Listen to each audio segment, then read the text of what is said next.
Bəzi bölgələrdə kənd təsərrüfatı ilə məşğul olanlar ciddi problemlə üz-üzə qalıb. Toyuqlar kütləvi şəkildə tələf olur. Bu vəziyyət təkcə toyuqlarla məhdudlaşmır. Hinduşka, qaz və ördəklər də naməlum xəstəliyin qurbanına çevrilir. Birində 70 dənə, birində 50 dənə. Hamısı qırıldı, getdi. Sağlam cücələr idi, sağlam toyuqlar idi, yumurtlaşırdılar, yaxşı yeyir içirdilər. Birdən-birə elə bil 2 günün içində 50-60 toyuq getdi. Kütləvidir. Heç dərman versək belə öhdəsindən gələ bilmirik. Tutanda da dimdiklərini sallayırlar, pipiklərində qaralma olur.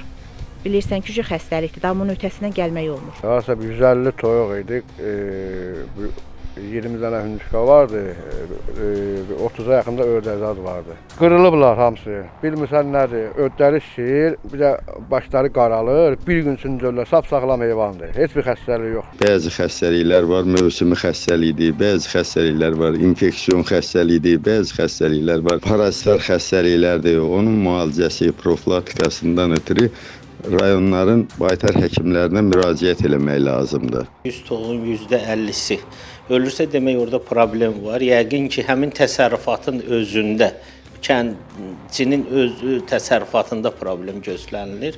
Başqa bir şey yoxdur. Bizim əsas göstəricilərimiz sənaye tipli fabriklərdədir ki, hansı ki, həmin fabriklərdə 500 minin üzərində quş var.